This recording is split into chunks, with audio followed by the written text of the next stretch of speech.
and ask Helen if she could be up first to start us off. Thanks, David. Helen White, yeah, over to you. No, thank you very much. Thanks for asking me to be part of the session today. Really excited to be part of this week. And I was on the first session yesterday and hearing loads of positive feedback about the discussions and conversations that have been happening. And I think that's really important. I think, you know, this is a topic which can feel quite technical, can feel quite dry. And there's a real danger for me of us not engaging with the most important people when it comes to this, which is our tenants, our customers. And I thought we'd tell you a little bit about our approach at TAF. Not saying we've got it perfect and we're learning and we're adapting, but we are committed to making sure it's an approach that we co-produce with our tenants and that we work in partnership and reflect and learn constantly. So I'll share my screen. This is the moment, this is the nerve-wracking moment, isn't it now? Let's just check.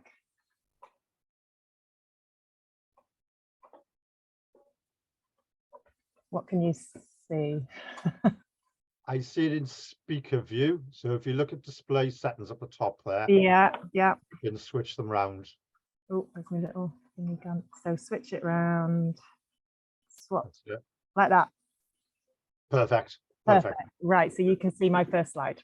Yeah. Thank you. Fabulous. Okay, right, I shall get going. Yeah, happy to take questions at the end. I think is the plan is that, so do tap them away into the Q&A. Nothing's off limits, you know, ask whatever you like, and we'd love to be able to share our thinking. But as I say, that horrible caveat at the beginning, I don't claim to have all the answers. So just I'm going to whiz through our approach to how we've gone about designing a retrofit program at TAF with the aim of having tenants very much at the heart of that piece of work. Bit of background, our asset management strategy was designed to be from 2021 to 2024. Again, there was lots of tenant involvement in pulling that together, working with our Have Your Say group and our active tenants on getting their thoughts and ideas on what our priorities were, what they should be, and how we could work together to deliver good asset strategy. And I think that, you know, the language already becomes kind of quite alien, doesn't it? When we talk about assets, actually what we mean are people's homes. And we always really try to, even though we use the kind of technical language, we very much remind ourselves often that at TAF, these are people's homes we're talking about. And that talked about, there was lots of work in that, or there has been lots of work in that strategy around getting our data right, improving our data, and as planning for the kind of next phase, which will be towards retrofitting homes. Sorry if I'm looking away, I've got screens all over the place. Each of our properties will be having, we want them to have a property passport so that we understand the standard that home is currently at. So we have an accurate understanding of the type of investment that property needs, and that we can tailor our approach then around grouping properties together and making sure we make the best use of our investment. And it's all now, in terms of the next stage, meeting the needs of or the requirements of WHQS 2023, which we see as our next big step towards ensuring that our homes are fit for everybody, that they're providing safe and warm and comfortable places for our tenants to live. And there's a bit of a theme through my slides. The picture there you'll notice is from last week's Coldplay gig, and there was a real focus on energy at that gig, wasn't there, around it being a sustainable event. And so I'm not totally convinced it was that sustainable, but anyway, you know, I think again raises awareness of the climate as a massive issue, and I think will be a positive thing around raising awareness of that.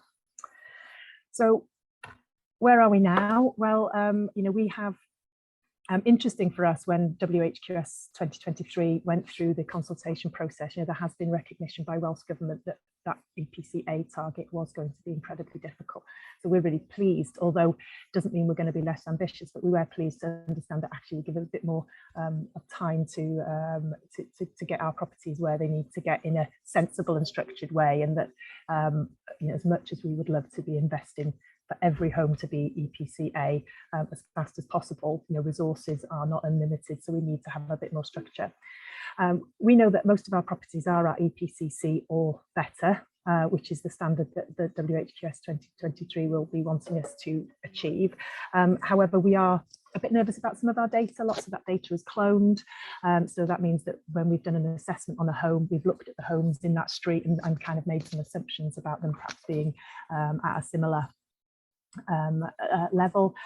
So we want to address that as part of the work that we're doing now, so that each home, that we're confident about each home's performance, so that we can have a plan to improve it.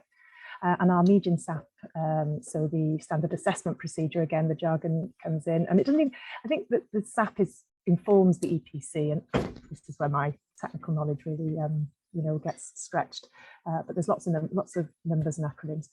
Ours is currently at 75, the Welsh median is 65, so we know we're not awful, but with loads of room to improve. And as I said there, the reliability of our data, we want to be really confident that we're working on solid information, and we currently have no data for around about 45 to 50 homes, which we're addressing. So it's been a good exercise for us to understand how our homes are performing.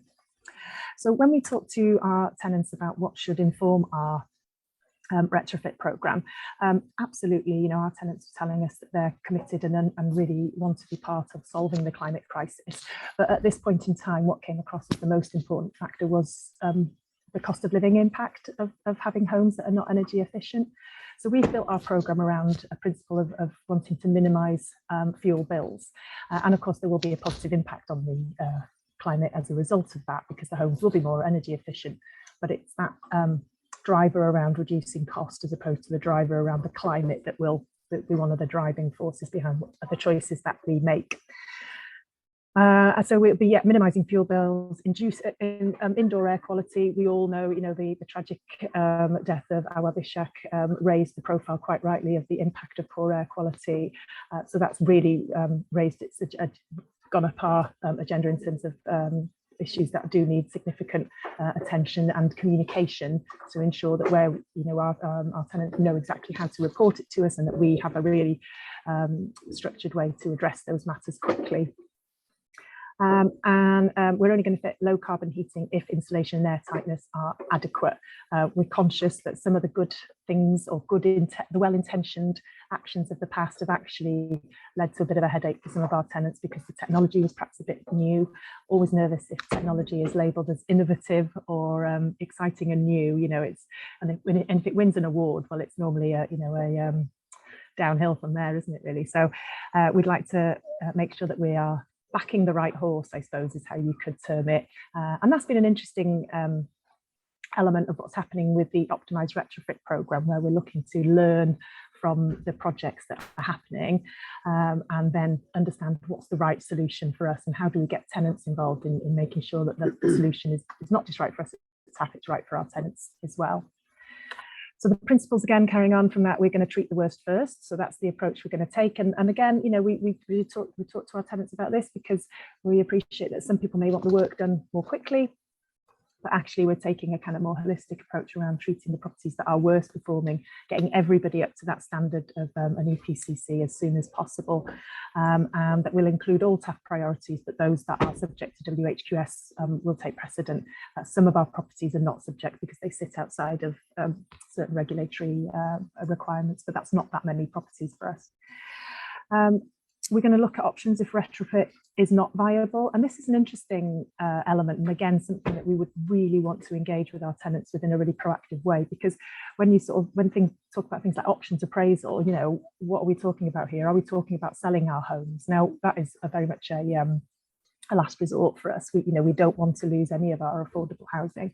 But if we have a property that we are unable to get to the right standard, which means it's probably not going to be a great place to live and it's going to be expensive, should it be that we dispose of that property and reinvest the money into acquiring new properties? But we'd need to be really mindful that that actually is somebody's home. So engaging really early in those conversations, and being very open and transparent with our tenants about what that might mean. I know the Minister has a view on disposals with selling affordable housing. She doesn't like it happening in the sector, and quite right, because the need is huge. But if there are properties that we're just not going to be able to get to where they need to be, then that would be something we would consider. And then evaluate the outcomes. That's going to be really important for us to understand what our tenants have felt about the whole process. So that process of when we first start that conversation about retrofit to the outcome and how the home is performing at the end. wanting to understand how that experience has been. And again, you know, really early conversations about things that we know can be quite contentious, like things like remote sensors, recording data, use of data. You know, quite rightly, tenants are thinking, hang on a sec, I'm not sure I want you to know when I boil my kettle every 10 minutes or every time there's adverts in Coronation Street or whatever. You know, so it's how access to data and how we would be really clear that we are respecting privacy, that it's not about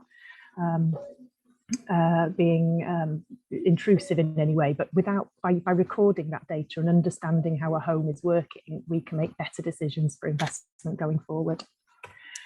So the choice of measures to get to EPCC, our preferred measures, again, we've discussed this with our tenants, have your say group, around them being low cost, low disruption. That was really important to our tenants. They don't want us, you know, ripping things out, moving all the furniture. We know that that's a massive pain. You know, our tenants are busy people and they don't want us just disturbing their lives any more than we need to do this. And fabric, so that fabric first approach, so wall and loft insulation and the air tightness. I think we're much more mindful now of the impact that being an airtight property can have, and how it can cause other problems, i.e. damp, condensation in particular. So we need to be really mindful of that.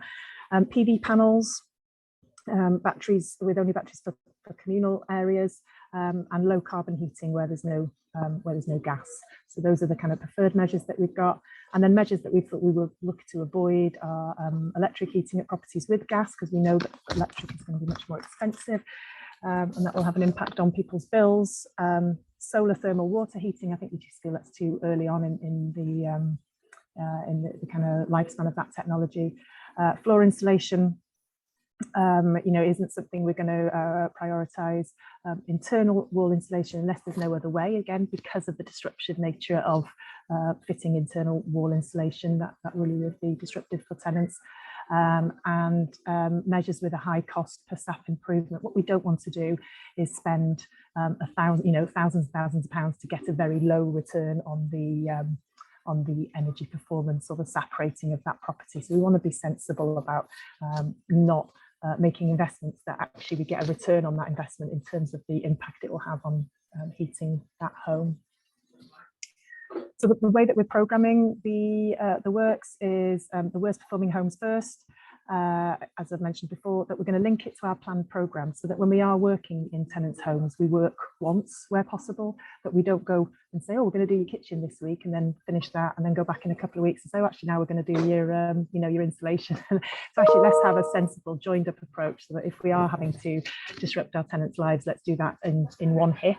And I think there was some issues around how that can impact your ability to reclaim VAT on certain elements of work. So we'll be, you know, if that is an issue, lobbying government to say this is nonsense. You know, if it makes sense to go into somebody's home once, let's not let policy and procedure get in the way of us doing that effectively. And then local clusters, which is why, you know, the madness, our house in the middle of our street was the kind of thinking there behind that picture, where around we would want to cluster projects together so that we can have a street wide approach where possible to one. It will be more cost effective for us if we're doing work in multiple homes in a close area. And also it stops that thing of people who live perhaps very close to each other thinking, oh, hang on a sec, how come my work's not being done and someone else has? So it's that kind of equity thing there as well. So moving on quickly to tenant experience, you know, successful delivery of this programme absolutely relies on having positive engagement with our tenants from the outset. And I think for me that was the big missing piece of the ORP1 project. You know, when there was feedback from how tenants had felt on that on those programmes, feeling like a bit of an afterthought at times, not being engaged early on, maybe not being given an accurate reflection of just how disruptive some of the work was going to be. So I think for us, you know, we're going to learn from those experiences elsewhere, and so we want to be really upfront with our tenants about what this means. And that's why, as part of one of our OLP projects, we have an engagement officer who is going to be proactively having those conversations with our tenants, and also a piece of work with you, David, at TPAS around how we can ensure that tenants are given the skills and knowledge to utilise the technology that we put in an effective way. So yeah, engage a lot and engage early, minimise that disruption. understand the energy use in each home so you can see and feel the tangible benefits of the investment that we make. Communication, communicate, really important. And I think for us, particularly working here in Cardiff, ensuring that we are culturally sensitive is massively important for us. So wanting to understand how we can engage across all communities that we work with, and how we can ensure that the way that we work and the services that we deliver are really culturally sensitive. Yeah, that's really important to us. So that's an area I actually would like to do a bit more work on. We're going to aim for 0 refusals. We want everybody to benefit from this. It's important that everybody has the opportunity to benefit from a safe, warm, comfortable home. And we want to try and be adapt to tenants' needs wherever we can. We want this to be something that we want people to be really engaged with and feel that they have control over. And as I said there, we're going to work with TPAS to help and learn and improve on engagement. Whiz through the next couple of slides, but the role of our engagement officer is around that general communication. So that's going to be ongoing and important for us to have that two-way communication, where it really does feel like a co-produced effort around how we're going about this, that we're not doing to people, we're doing with people here to improve homes, and also support while the work's ongoing. We appreciate that it can be annoying, disruptive, and a real pain when you've got work going. So how will we support tenants? What support do tenants want from us while we're working in their homes if there is some disruption? And then we're going to do lots of survey work so that we can quantify and understand the impact, and interpret the results, and keep learning, keep reflecting, keep learning, keep those conversations going. We'd love to be having user groups of tenants who've been through the process early, so that we can reflect on what they've learned and what we could have done differently. And then the environmental sensors there, so facilitate the installation, guidance. And again, I came back to this point before, just being really clear about what we are capturing, what we're not capturing, what we're using it for, and trying to remove any nervousness about that, because that has been raised, where people do feel actually, are you going to be spying on me here? So how can we, from the outset, be really clear about the data we collect, how we protect it, and how that is anonymized and so on. So onto a couple of slides just on cost. This is some high level costs from us, and this is where I think there's some, you say later in the week about funding, and the minister said yesterday, well, we can't fund it all, and I think we're thinking, well, we can't fund it all. So I think there will have to be some kind of meeting in the middle around how this is going to be funded. We're absolutely committed to doing it, but there is an element of reality check around making sure that we've got the investment available to do this, because when we invest in new homes, we know that increases our rental income. So for every new home, we get an additional rental stream into the property. When we're investing in our existing homes, we're not adding to our rent roll. Now, I know that sounds really kind of cold and brutal, but that's the kind of how it works. We're investing here in properties that the return for us financially, yes, we have an asset, that we have a home that is better performing, and our tenants are able to benefit from having lower bills. But we won't realise any kind of additional income as a result of that. And that presents us a problem if we wanted to borrow privately to do that work. So there's some of the things, some of the kind of square peg round hole problems that we're trying to fix right now around this wanting to do it, and that the grant assumptions we've had to make are quite high. So I'm not sure that's going to be realised, but we will work with Welsh Government and others to see how we can move forward. Immediate next steps. So yeah, we've got the EPCs on the WHQS properties that we believe are Band D or below, or where we have no data. So we're going to do that work. We've already commissioned that work to have those EPCs recorded, and so we've got to capture that data, and then we're going to allocate the properties into 3 groups, where you've got your EPC shows that the property is already a C, and that there's no sort of further work required at this immediate time, where it's a D, and we think we've got some quick wins. We'd like to get those done quickly, and then remaining properties assigned to the 3rd work stream, which is part of our works towards PAS 2035 by 2029. And then, yeah, so that's where we're up to really in terms of delivering our work. So I'm happy to take questions at the end. It was a bit of a whiz through, but I just thought hopefully it gives people on the call a bit of an insight into the process that we've been through and the thinking behind our plans to date. So thank you. I'll hand back to you, David. Thank you, Helen, and that's brilliant stuff. And people will ask me whether the slides will be available afterwards, but great, that's brilliant. I'm sure people want to look through it. There's a couple of questions I think already in the Q&A for you if you want to have a look at them. Oh yeah, I will have a look. Thank you for that. I need you to stop sharing. Oh, yep. There you go. And thank you. I'm going to move swiftly on to Bryony Haynes from Community Housing Cymru. I know she was only asked yesterday afternoon, so thank you for coming along today. And over to you. I know you're going to give us a view on CHC and where your views on retrofit are. Yeah. Yes. Yeah. No problem at all. Is that in presenter view, or are we all right with that? It looks fine. It looks great. Okay, great. Yeah, thank you. Hopefully, I'm going to meet the brief of this this session. So I'll talk through from our perspective in terms of, well, building upon everything that Helen's talks about, really, but really gone in on the detail of that. This is going to be a bit more of an overview in terms of our work on retrofit. First, I thought I'd start about who is CHC. I know there might be quite a few people on the call who don't know who we are. So we are the voice of housing associations in Wales. So we represent all 36 not-for-profit housing associations, and that's roughly providing housing to about 10% of the Welsh population. So quite a significant amount.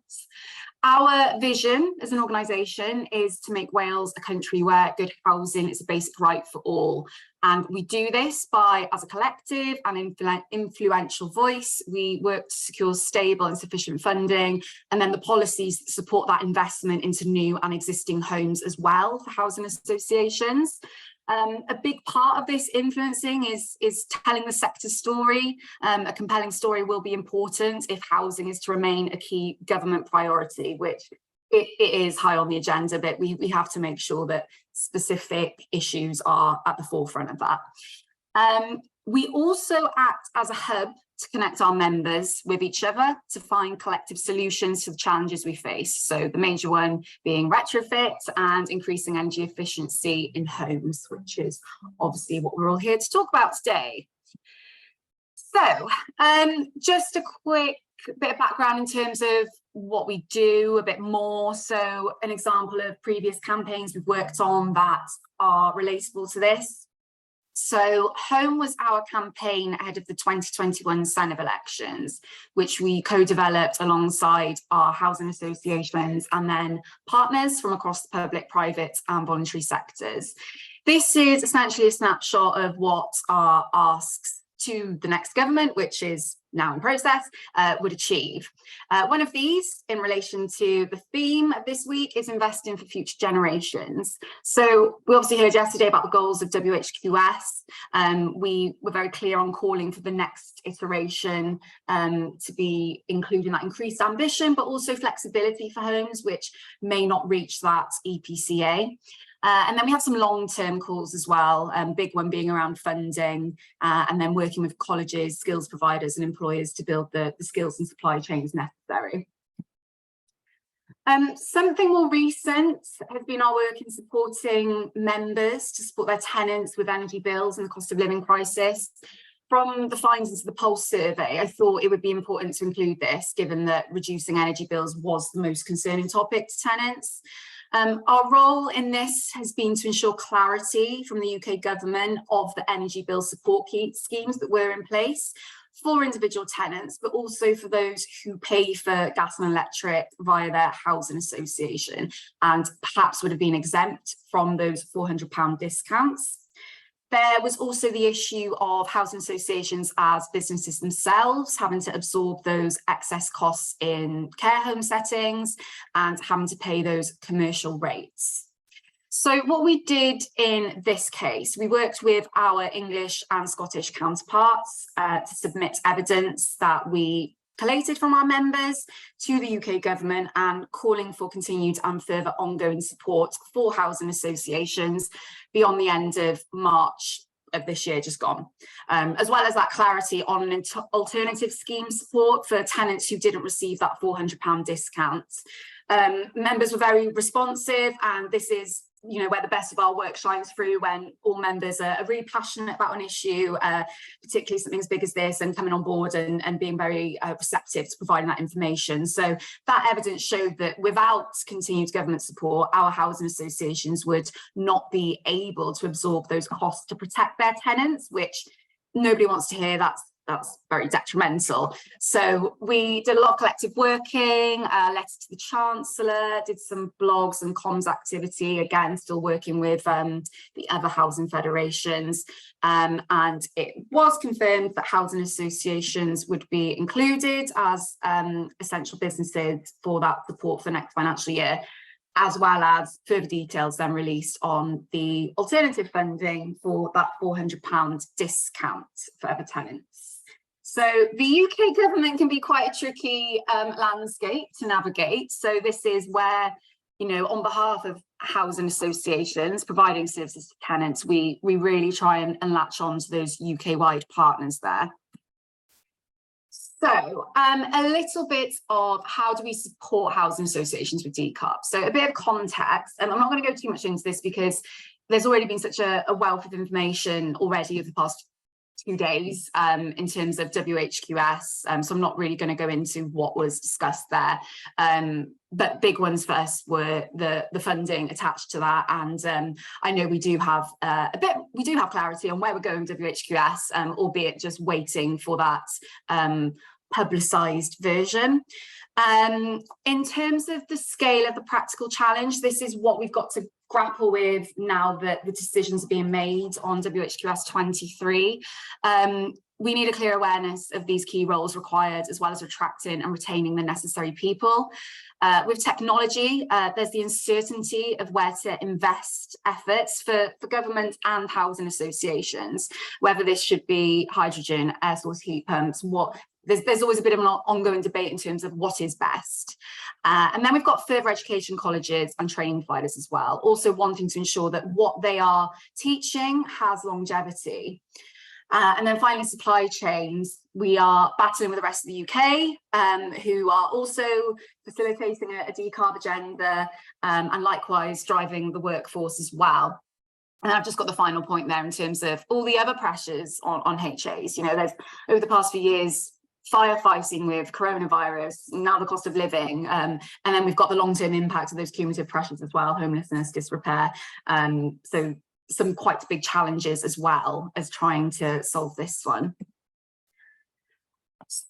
So far what we've done, as I say, Darren explained yesterday with WHQS what's happening with that, but his main point was that he had listened to the social housing sector in objectives needing to be realistic in terms of that time frame.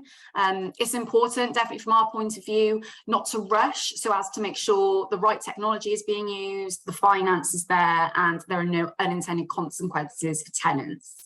For example, there was a proposal in the draft to stop installing fossil fuel boilers from 2026 onwards. Quite an early deadline. So housing associations collectively will not have completed a programme of insulation on all of their homes by then. So that means if a boiler breaks down from 2026 and the insulation of a property has not been improved, a tenant who had moved on to an electric heat pump would then have significantly higher bills than if their home was continuing to be heated by a gas boiler. So we were really keen on just sort of not taking that sort of quick and blanket approach that all will be okay because we're replacing with better technology. I quickly put this point in because Helen reminded me when she said something about VAT relief of something else we've done. So the UK government have been consulting on the energy savings materials VAT relief.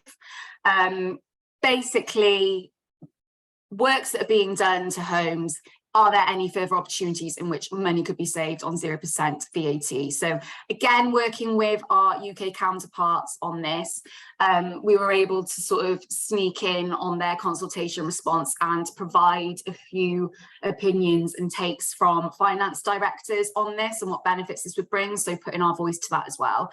Just as an example of what benefits this would bring, one finance director said that they have a budget of approximately 15 million for this financial year just to undertake the improvement works to their properties. So a large proportion of this would be considered energy savings material works under these new proposals and therefore zero rated VAT. So the benefit to social housing across Wales is therefore huge. And while saving on VAT would allow them to invest further in making homes more energy affordable. So that would equally apply across Wales with significant amount of money being invested into energy efficient homes and obviously then benefiting tenants and communities. So TBC on that one and what will come out of that. Another thing which we have historically done but aren't doing anymore, but I will caveat that in a minute, is our tenant engagement community of practice. So we used to run this alongside Canol Cymru, and it was a space for housing association members, third sector partners come together and share what's going on, share what's working. Share innovative approaches to tenant engagement. It had a good sort of profile of people who attended, good numbers. I think we ran it for almost up to 2 years, but I think we got to the point where sort of after the draft consultation of WHQS2, where we were kind of stagnant in terms of what's going on before the next iteration of ORP as well, and it became a slight regurgitation of what else is going on. So we decided to pause it for now and see if there's a way to do and go about tenant engagement in another way in the future. But it was very beneficial, and we also had tenant reps on that as well, so also provided valuable insight. We are also members of the Decarbonisation Implementation Group as well. So this is a group with chief execs, other decarb leaders in the social housing space that come together and discuss all things decarb related and have that connection with Welsh Government, and it's independently chaired as well. The reason why I put this was because the Minister recently put out a request to the group to create a route map towards decarbonisation going forward, that would encompass various elements, including finance, etc., but also the user journey for tenants. So things such as providing data on interventions that are working and ensuring there's trust in property assessors and advisors coming to carry out work in tenants' homes. So that is very early days, but just to flag that one. And then the final thing on this one then is our comms. So as I say, one of our major roles is telling the sector's story. So there's some snapshots there on the side in terms of headlines of things we've talked about with regards to decarb. This is our way of highlighting what housing associations are doing with Retrofit via our website, and then maybe a bit of comms as well on social media. So going forward then, we began a new corporate plan period earlier this year. So this will take us up to 2027, and this will effectively be 2 strands. So we've got an influencing strand and a connect strand, following on similar sort of to our bread and butter of what we do anyway, but obviously updating it and refreshing it. And this is the decarb side of things. So with finance, what is going to fund the huge amount of work that needs to be done? There needs to be a lot of exploration, a lot of conversations, a lot of innovation. So we are working to secure a research programme funded by Welsh Government to explore those finance opportunities and working with partners as well. So very key. We're also going to include a separate public affairs plan as well with that, looking at where we can engage proactively with UK government as well, and again linking in with relevant partners and our other housing counterparts in England and Scotland. WHQS2, so yeah, we know what's happening with the objectives of that. We are there to support our members in terms of facilitating those discussions, and then with those next steps of WHQS2 once officially launched, and supporting them with that. And then skills. So we are looking to build a baseline understanding of those challenges. I know the Welsh Government is due to consult on their action plan for that very soon. So we will be hosting a series of interviews with our members in the space to understand the needs and their engagement with the community as well, and also their working with other regional skills partnerships and local employers too. So onto the connect strand. So At CHC, our role in tenant engagement is a bit of an interesting one because we're really at the end of the chain when it comes to tenants. Our members, our housing associations, they're the ones on the ground having that day-to-day interaction with tenants. There's also tenant engagement experts like yourselves at TPAS who do a great job of providing the resources, bringing tenant groups together to share those views. So it's not our space to dominate and duplicate when great work is already being done. So the tenant engagement angle for decarb really hones in on our Connect strand. We know that we're not the experts, but what we can do is tap into our connections with industry experts and present those options to housing associations, whether it be through technological to financial solutions to retrofit. Since I've been in this role, and I should say I am on maternity cover, so it's been a massive learning curve over the past sort of 8 months or so. But since I've been in this role, I've been approached numerous times by external not-for-profit organisations, innovative businesses, pitching their ideas, wanting to have that access to housing associations. They've got a great idea, they've got a great product, you know, they've got evidence to back it up. There's so much coming through the pipeline that it's also becoming slightly time consuming for us as a representative body in dealing with the constant pitches and liaising that buy-in from HAs and kind of taken away from our influencing strand as well. So we are having to navigate how we best share that information. So essentially what we are looking at is a central hub for all this information where we're going to differentiate this between the zero carbon homes hub that Darren was talking about yesterday in Welsh Government. This is going to be at a much more granular level for housing associations, looking at the best way for those at a more technical level who are working on decarb, but also those in director and more senior levels as well, to connect, talk to each other in terms of what is working. We're currently in the process of scoping that out with our selected members and getting a space together. We've responded to calls inside and outside the sector to collate sector learnings and identify best practices. I know this was one of the recommendations in the Pulse report as well, sharing the learning. My colleague Bethany, who I believe is on this call right now, is a case study queen, to put it lightly. She's already began work on bringing together HA's current approaches, the challenges, the opportunities facing the sector, and providing those detailed case studies around what is working in terms of tenant engagement, decarb activity. Couple of good examples such as buddying schemes in Cullen Taff, pairing previous beneficiaries of ORP who've had a positive experience with tenants and with those who are slightly nervous about having retrofit measures installed in their homes. And then we've got this little strand underneath in terms of we are there to hold the space to bring housing associations and those experts together where a specific conversation is needed, a wider conversation is needed on practical solutions, not just with commercial or other partners, but with Welsh Government also. And that's it. I didn't realise that was my last slide, but that was a bit of a whistle-stop tour in terms of what we do in terms of supporting housing associations with decarb. So thank you. Thank you very much, Barry. I think it was really useful, and I think gives people a bigger picture of where that influence and your direction is at the moment. So thank you. I'm going to move swiftly on, only because we've got quite a few to get through. David Patterson, I think I had you next, if that's okay. Just to talk briefly about the skills gap on retrofit, and then we'll come to Dave Richards, if that's okay.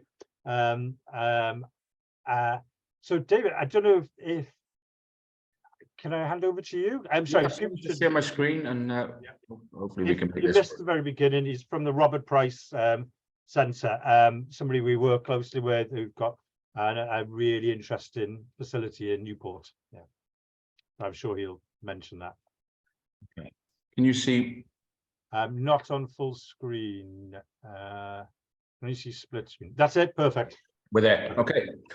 Okay. Good afternoon, everybody. I've also been thrown in the deep end at short notice, so please bear with us. We've sort of adapted a précis of what we're looking at in terms of Robert Price and the Sustainable Energy Centre. So I won't go into too much detail. Hopefully, most of you will understand who we are. We're a local builders merchants, 176 years old this year. with branches across South Wales and Herefordshire. In a previous life, I'm now sales director. In a previous life, I managed our social housing business, contract business, working with housing associations, particularly throughout the challenge, which was WHQS. Around about 2018, 2019, the rhetoric sort of changed in terms of what's our strategy for decarbonisation, and we sort of scratched our heads and said we didn't really know, if I'm honest with you, and really, but what does it mean? So we were so embedded with a number of, we're fortunate enough to be embedded with a number of clients, a number of sort of tier 1, tier 2 contractors in terms of sitting there and understanding and investing some time. COVID gave us some time to develop a strategy, and here we are. So if there was one benefit of COVID, maybe that's where it was. And I think what we looked at was probably looked at a lot of literature in terms of decarbonisation, lots of policy in terms of what Welsh government were looking for, lots of then dialogue with our clients in terms of saying, well, we've got to get to X or Y, how can we get there, and what's the complexity within that? And I think particularly within, obviously within the context of today's presentation, we're going to talk to you about I'm going to talk to you briefly about retrofit, where we saw the challenges, the barriers, and how we've hopefully overcome some of those barriers and have now got some outcomes which we're pushing on with. I think the construction industry, and particularly working at the bottom end of the supply chain, is historically very much abject to change.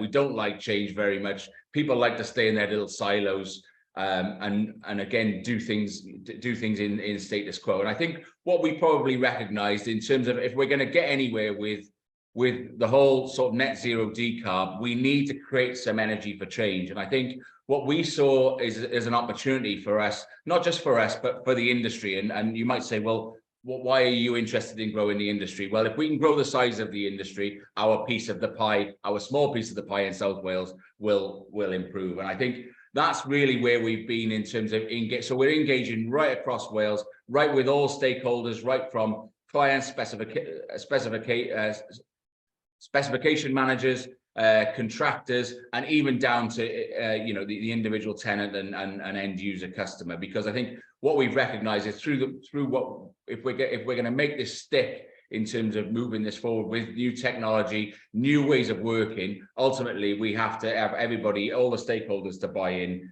Otherwise it falls down, and ultimately it's, generally speaking, the product's fault, and that comes back to the supplier, and I end up with a bill at the end of the day. So I'm going to run you through what we see as the challenges, how we've addressed those challenges, and what we're doing in terms of going forward. So briefly, it'll be a quick 10 minutes in terms of where we are. Won't run through the numbers too much, particularly within the retrofit market. We're looking at around about 250,000-300,000 social homes or fuel poor homes that we need sort of to address over the next 10 years. As somebody who's lived in Wales my whole life and have operate right across the South Wales, from the valleys to Swansea to Cardiff, we all know that the sort of demographic of property is totally different right across the piece. So I think we recognize one size certainly doesn't fit all. We've got to come up with a solution which ultimately is going to create a variety of measures that is going to almost become a picking mix as for each client, or even each scheme as we move forward. Certainly we're not eulogizing that there's a whole house approach and this is the way to go forward for a complete housing stock. That's very much not what our sort of approach is. Our approach is very much embedded into understanding the project and then getting under the skin of the project. But we have got a lot of, there is some funding. I appreciate Helen made some really valid points in terms of certainly private investor and how we sort of attract those guys. But we have got a pot of funding. How can we all work together to optimize that funding and create legacy, not just in, I think, in net zero, but also in upskilling tradesmen? If we're upskilling tradesmen, I've hopefully got a viable business in terms of supplying product into the future. And just buying a new house 2 years ago, I need that to ensure my mortgage is viable. So there we go. Where we are in terms of current targets. So as you can see, this was taken from the Heat Pump Association, just headline figures really. The little green blobs is roughly where we were 2021, and we can see the sort of the drive for need to change in terms of not whether it be heat pumps, insulation measures, etc. So we've got a sort of a mountain to climb, and I think this is the biggest one for us, and we're seeing this across the piece, not just in retrofit, but certainly how do we attract people to the labour market within construction. We've got I was at the Welsh, I'm sure lots of people were at the Welsh Government event a few weeks back, and it was quite startling that we got 20% less people working in construction now than there was 10 years ago. So we need to make the industry viable in terms of what are those opportunities, working in a builder's merchants. I spoke at a conference a few weeks back, but right from builders merchants right through to end users. So my perception of working in a builders merchants when I started 19 years ago was, oh well, all I'm going to be doing is carrying sand all day. Well, no, there are other opportunities, other skill sets, and particularly as new products come into the market, technology design is going to become far more apparent within the construction sector. So it's not just dirty skills. There are there's a plethora of opportunities, but I think we missed the boat in terms of sharing those opportunities with that labour market. That's what we need to do in terms of engagement with clients to ultimately show them what the size of the opportunities are in terms of going forward, and it's an attractive career moving forward. We also need to change the way we think. I spoke about working in silos, and we at the moment we've got specialist products which are basically siloed to individual contractors. So, for example, 60% of heat pumps at the moment, and this is not a heat pump centric presentation, I promise you that, but it is done by a specific heat pump installer, generally a plumbing company who specialised in that. What we need now, particularly as technologies evolve, is more multifaceted contractors. So electricians moving into heating or indeed cooling, air conditioning, to ultimately to upskill them, to enable them to make themselves more viable in terms of these growing demands and be able to meet the demands of the volume going forward. Likewise, hopefully that will create them a sustainable business, and for them, their families, and ultimately their employees. Again, just to show you the size of where we are. Again, I promise you we won't be heat pump centric, but I think the scope of where we are, we're currently at around about 3,000 installers. We need to get to around about 44,000 by the end of 2030. It's a significant growth, and this is just for one measure. We are looking at the plethora of measures, whether it be insulation measures, whether it be windows and doors, particularly under the new regs, things like fitting in accordance with PAS. There's a significant amount of work to be done within upskilling the whole construction environment. So our solution was ultimately to create a centre which specialised within this division. My colleague Cassie Williams, who's probably thankful that she's on holiday so she doesn't have to deliver this presentation at the moment, heads up that sector. She's come from an M&E background. We brought her in again in terms of that diversity of knowledge, because she's got that background of non-builders merchants, if you like, so that M&E background within the centre, plus she's got a background of working with housing associations and contractors. So again, we've got the expertise within the fields to suffice this. But realistically speaking, this solution is a mix between a showcase of measures and ultimately what we feel is the sort of jewel in the crown, a training centre, so ultimately to upskill our customer base in terms of enabling them to buy product going forward. I will caveat here, we're not a training provider. I'm very much stick to your knitting. We're a materials provider, but our strategy on this is if we can help the industry, particularly within the South Wales area, get there quicker, then ultimately we hopefully will retain some customer value there, but we'll grow the size of the market for all of us. And I think that's really interesting. What we've been able to develop throughout the various sections was look at the various complexities within retrofit and look at those individual areas. So within the centre, we've got a fabric first section. We've got water saving, energy management, sustainable heating, which looks at the electrification of heat, not just heat pumps, looking at infrared, looking at panel heating, looking at all various measures that go into in terms of decarbonisation agenda, and then ultimately ventilation. So again, not having the unintended consequences from the installed measures. We're very much in terms of, I think we're very much in tune with a number of our clients, and recently held a Fabric First event, and in fact, you know, instructing our clients, let's not go, and again, to probably echo the earlier presentation, we're not trying to sell heat pumps until we're at a position where the actual stock demographic is ready for it. We're looking at that Fabric First approach is the most sustainable, we feel definitely the most sustainable approach in terms of retrofit, and then ultimately growing the measures from there, whether they be in a whole house approach or whether they be on a if you like, a pathway to zero.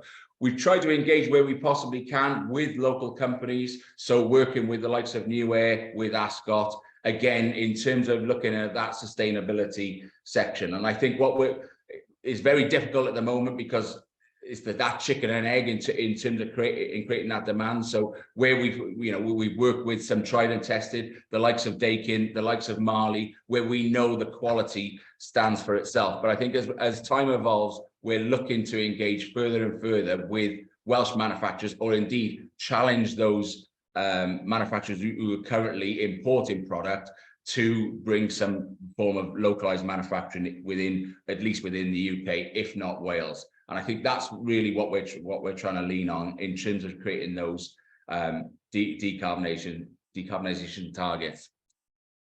This is just an outcome in terms of our engagement and what we've already done with Welsh Government. So this is a nice case study that thankfully Welsh Government put together in terms of some of the work we're doing within the sector, engaging with various bodies, and the availability of ultimately engaging with us. We're not just engaging with our customers and clients. I am engaging with, believe it or not, with some of our competitors where they want to, in terms of sharing that knowledge and expertise, either working through forums like the BMF, or looking at things like the Federation of Master Builders, of opening the opportunities to working in social housing or working within the decarbonisation agenda as a whole.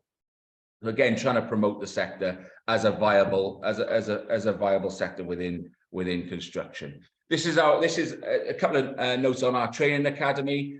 This is the bit really which really brings the value and probably embeds within the centre. We've actually hosting training as we speak in the other room. But we haven't done this as a Newport-centric sustainable energy centre approach. We've trained up the photo there. We've trained up within each of our 29 branches. We've trained up a sustainability champion. Why? Because we think it's little and often we've got to keep pressing the agenda in terms of decarbonisation. Otherwise, people will go to the path of least resistance, and we will lose that demand within that skills, either within the skills gap or the recognition of the opportunities within the sector. And I think that's been really important for us. We have secured funding, a degree of funding.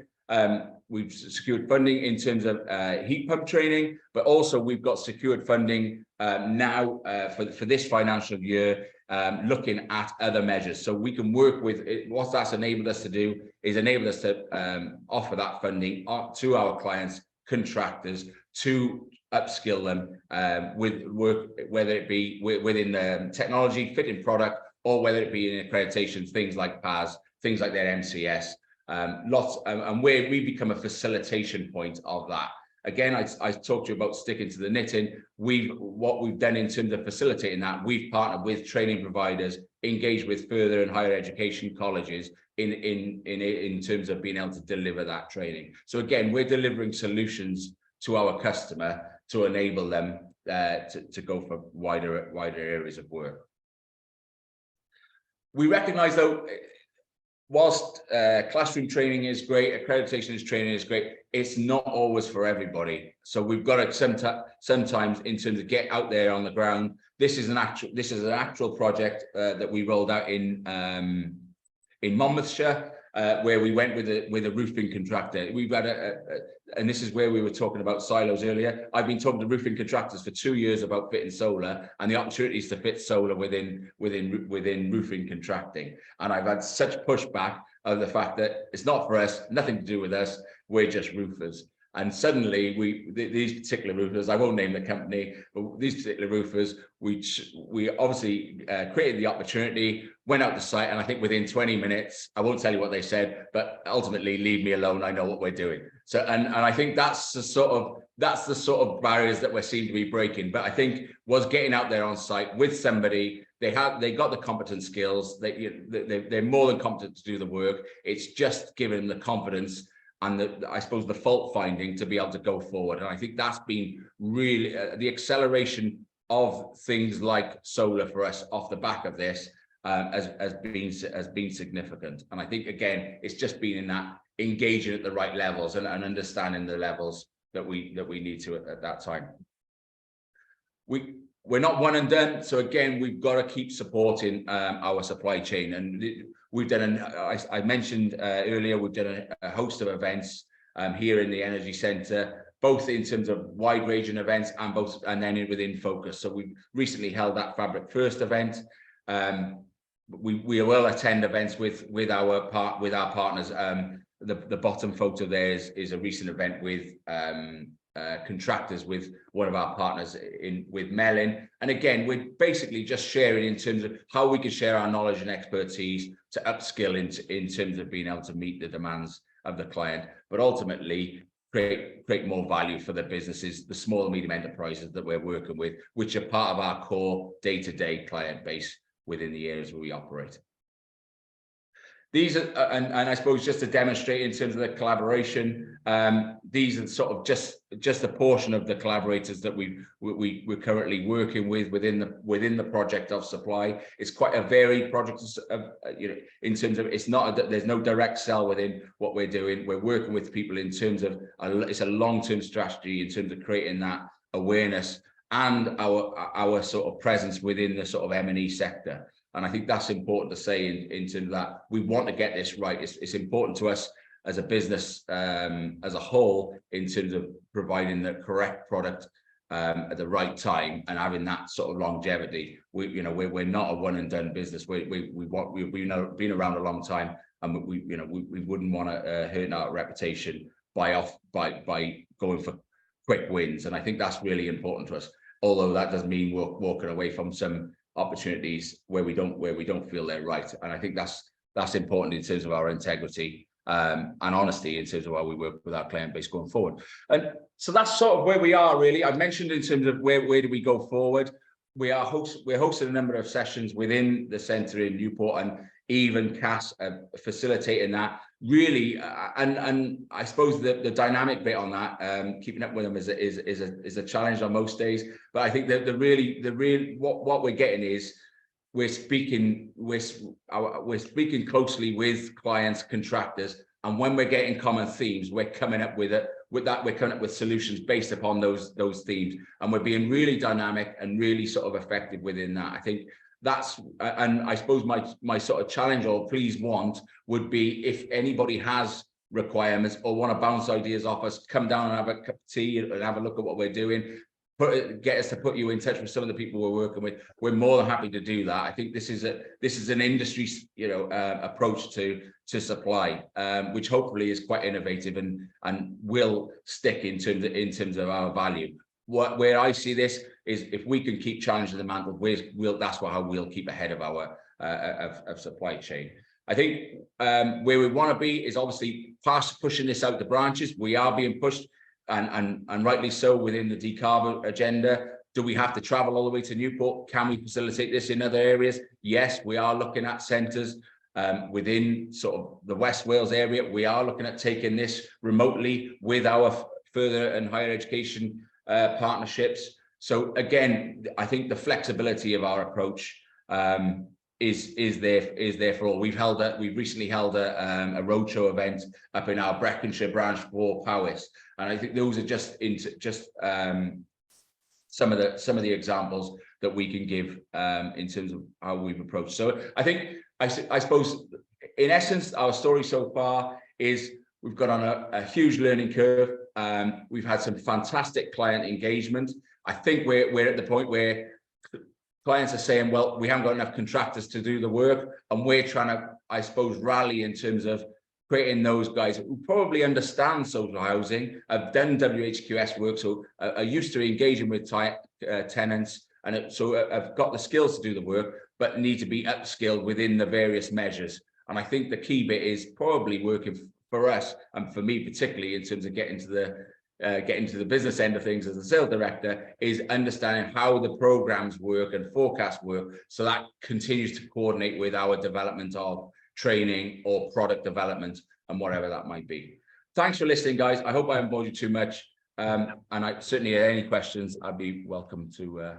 Thank you, David. Thank you very much. Yeah, there's a whole whirlwind of things in there, and certainly we're going to be following up with Robert Price in terms of shooting some video around what they've learned over the last year as well, practically at the centre, and look out for that over the next month or two.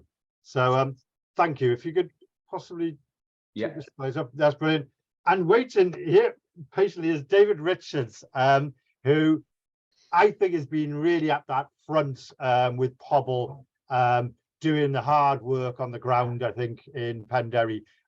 He's going to talk more about that and his experience of retrofit and some of the lessons learned so far.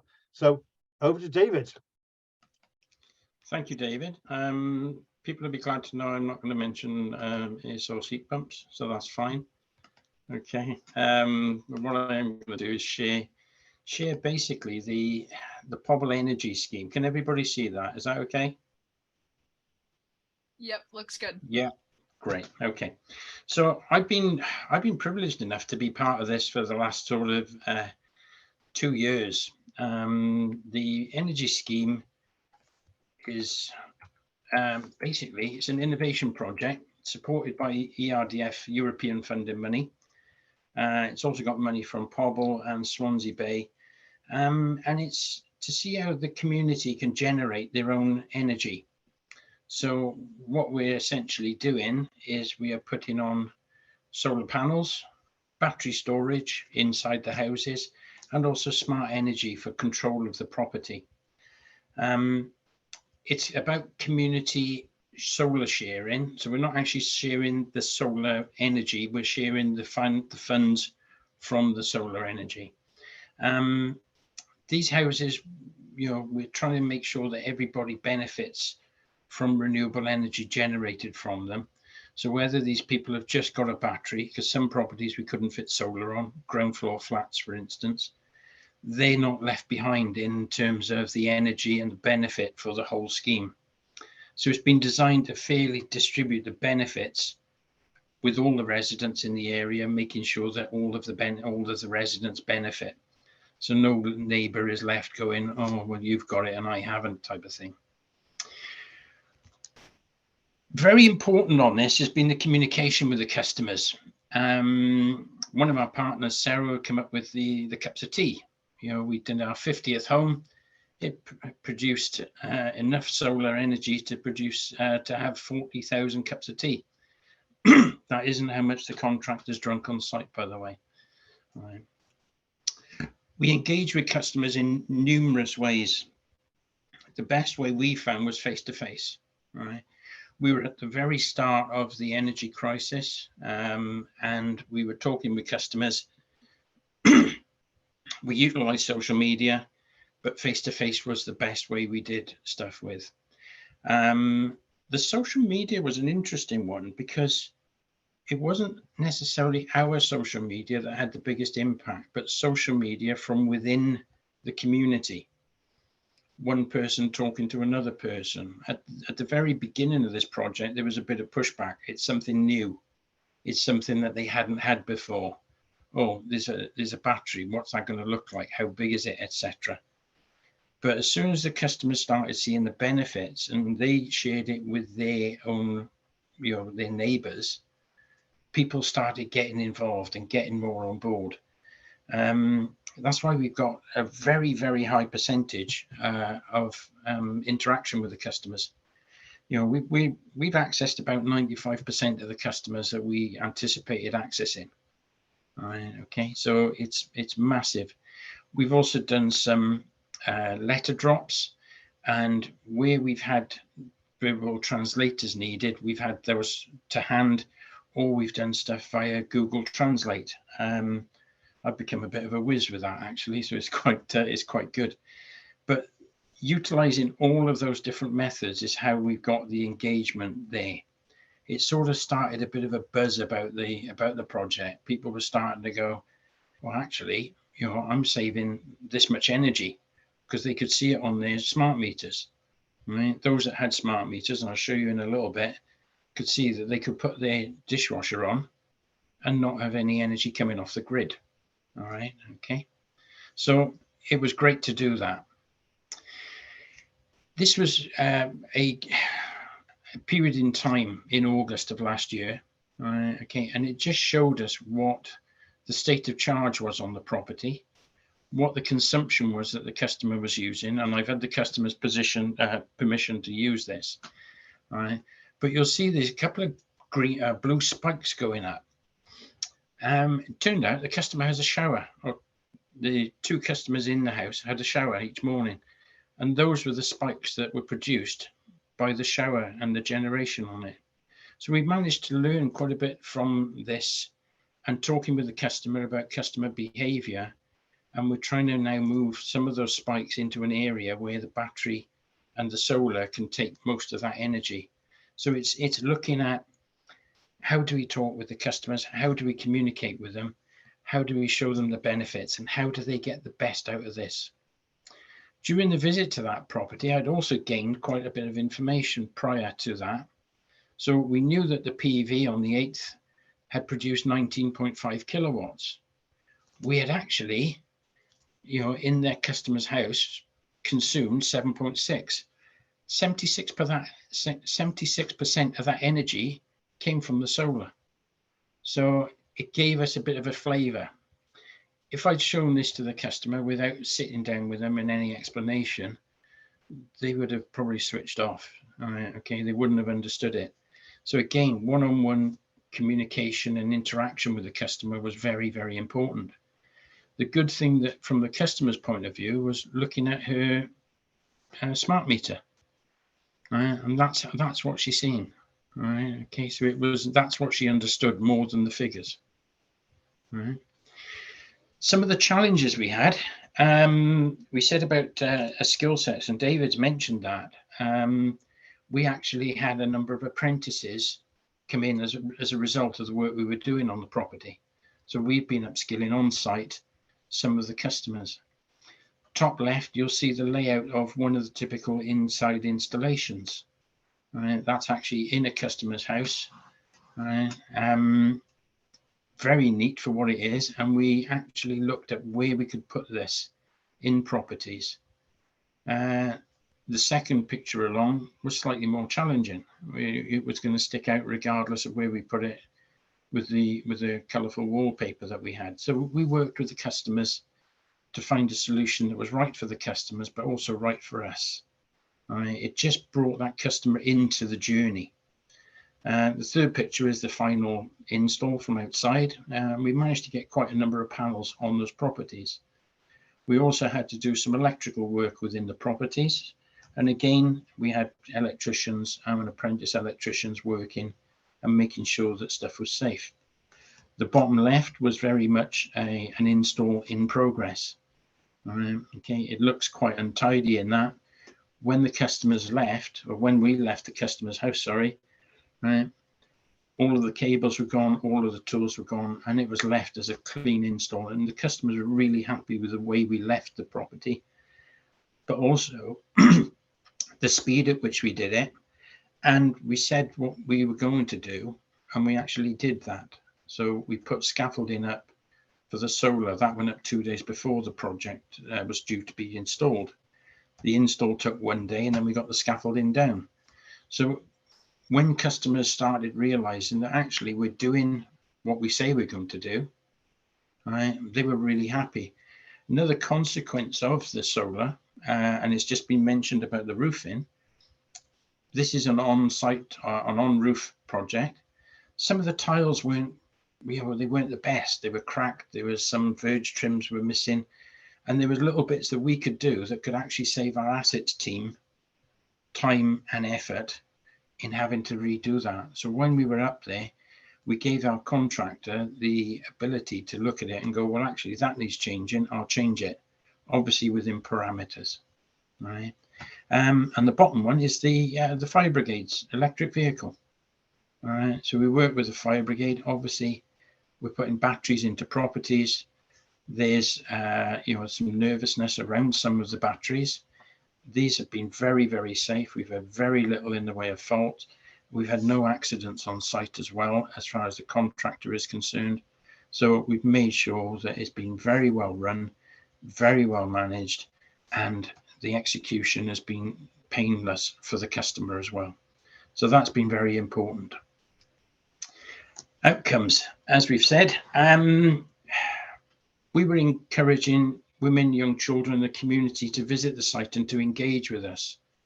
The top left picture, Sarah, our partner, they were engaging with other housing associations and bringing some of their partners along. We had TV and press coverage. We held celebrations for the 200th visit. And we also interacted with the community in open days and stuff like that. So it was positive publicity. It was education with the tenants as well. We did a consultation on lighting. There was a dark walkway area. We've put additional lighting in there. We've done education work with the tenants. If they've got solar, put your washing machine on during the day, right? Okay, when the solar is actually working the best, right? How to make the best use of the solar energy that is there. We've also created 10 new jobs, right? Okay, that was the outcome. We achieved 15, right? Okay, so that included people on the works, it included tenant liaison through the contractor, and it included office staff as well. First install we did was on St. David's Day, and up to a fortnight ago, we had 485 systems in. Right? We've now achieved 500. We achieved 500 on Friday. But we were looking at the aims and the outcomes of what we needed to get. We're looking at 1.4 megawatt of generation and 520 batteries. We're very close to it. Right? We're very close to it. This is all Welsh Government funding. That funding runs out at the end of June. We will be actually very close to achieving everything that we've said we're going to. So from a point of view of the project, from a point of view of everything that we have been asked to achieve, we've done it.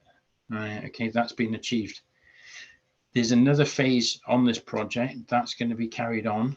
Right, okay, but what we've done with this and getting this to the stage that it's at now is put a great grounding in for the customers and for Pobl to carry that next phase through.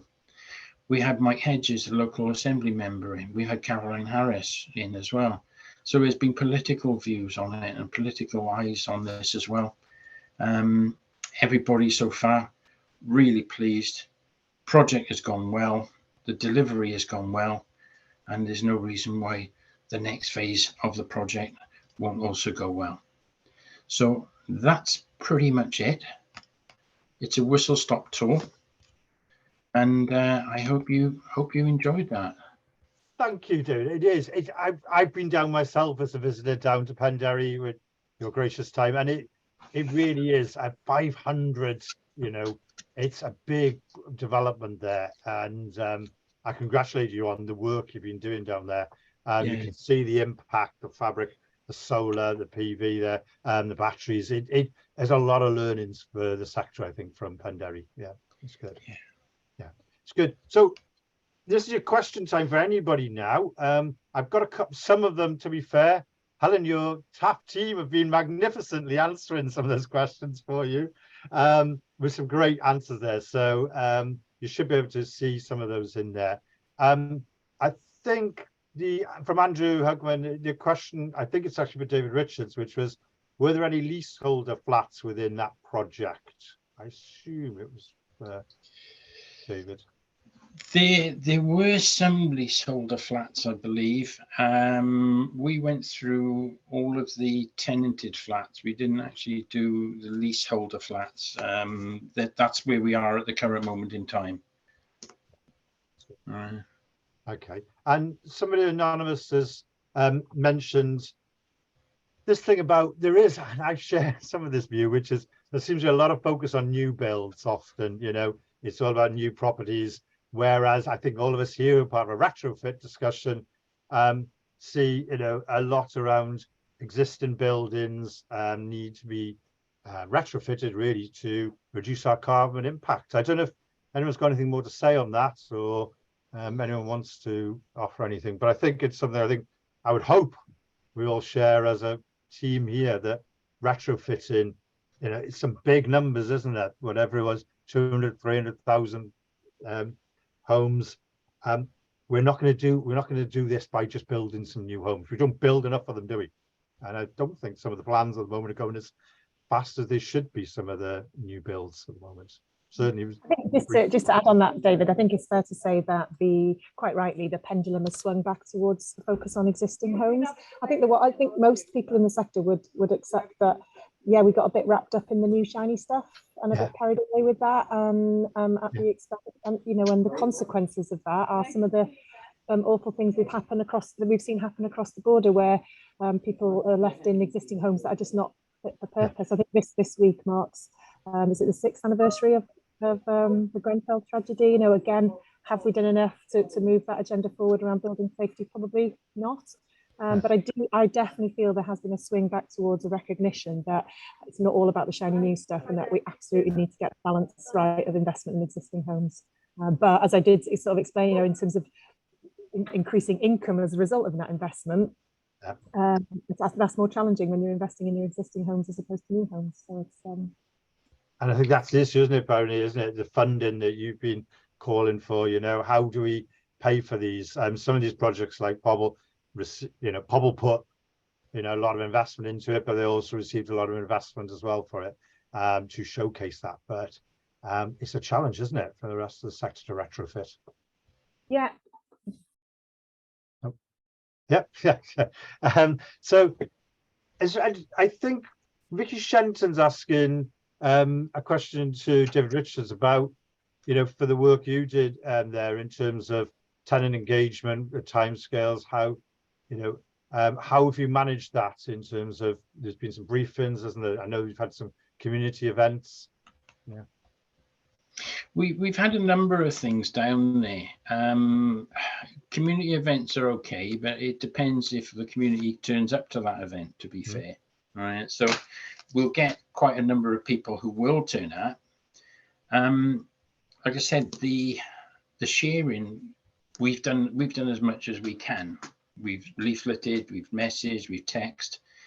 We've had responses from all of those. All right, okay, but they're not as good as actually door to door or customer to customer.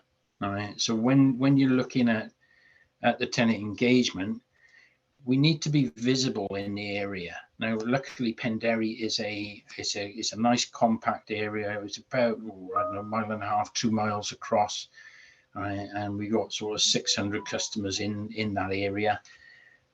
People see the vans, they see Pobble. We've got a hub which we call the 104, which was one of the first pictures.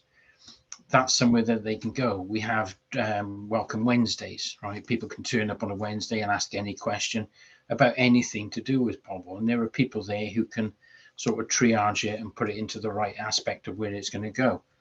I visited most of the customers once face to face when it was either being done or since there's been questions that have come up and I've gone back in.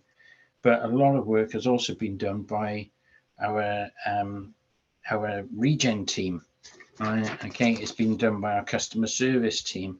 You know, we've got our housing officers, and we've engaged all of those to engage the customers to say, actually, you have a question. I may not be able to answer it, but this is where to go. This door knocking, though, is, I think, really important theme, isn't it? Or face to face. I think Helen Tyus has been doing valiant work knocking doors, hasn't he, going face to face. And I guess David Patterson as well, you would probably endorse that face to face conversation at the centres that you have at the builders merchants is where those conversations start, isn't it? Often, Yeah, absolutely. And I think that door to door, face to face, still for all the digital stuff we like doing, it's still that primary way of engaging, isn't it? Yeah, it's good. I wanted to mention something, David. You mentioned this before. One of the challenges of retrofit was prepay meters, because we've seen an issue over the last couple of months with some very, very disturbing tactics around people being moved onto prepay meters and things like that. It was something that was a issue, wasn't it, for some of your retrofit work? And it's something maybe we need to consider as we go forward on some of this. We're working with customers that have prepayment as an option. Or if they've got a smart meter and they're on prepayment, sometimes the smart meter will not register because obviously it shuts off. The other thing that does happen when the prepayment meter, if the person is unfortunate enough to run out of credit on it, which does happen, right, the solar stops working into the property as well, because it's a safety thing from the national grid. So when they put the credit back on, sometimes, most of the time, the system will kick back in. Sometimes it doesn't, and it requires a visit just to reset it. So another thing we've done is we've actually done a video of how to reset it, and our customer service team have got that. They will go through that as a primary function. And then if the battery stored is red, which means that it's not working, we will go there and then we will actually intervene at that stage. Yeah. I know I'm not a technical. I just find it incredible that the people who, they can't afford to top up their meter, and yet the solar PV is there and it switches off. It just, I know there's safety reasons why and technical reasons, but surely we've got to be able to solve that in the future in the sector somehow. Yeah, I think it's safety for the engineers. If the power's off on a property and an engineer goes there and you've still got 3 kilowatts of power coming down, it wouldn't end up pretty. So no, I accept that there's very good reasons. I just don't like them. That's truthfully. Ideally, everybody could come off a prepayment meter, but it's how you manage it and how the customer feels about it. Yeah. And it's down to the customer at the end of the day. It's their contract with their supplier, rather than our contract as their landlord. Yeah. If you make it zero. I think also, I know we're nearly at the end of this session. Oh, we are at the end of the session. Sorry. I can see a message pop up from me saying, wrap up, please. So I could carry on talking about this for hours, and I'm sure some of you could as well. And I'm sure some of our audience would as well. I think retrofit is such an important subject. I think by the numbers who've come today, you also share that. And so I would like to thank all our speakers today for sharing their insight, sharing their thoughts. I think it's been really useful. Some of the information being presented, I know I want to go back over. And we know from the video views already that people will be wanting to go back over that. So Helen, David, Barony, thank you, all of you, for your contributions today. Really appreciate it, especially for some of you stepping in at the last minute when we got let down. So thank you. You've done us proud. Thank you very much. Oh, no, really enjoyed it. Thanks, everybody. It's been a great session. Thank you. Thank you so much. Thank you.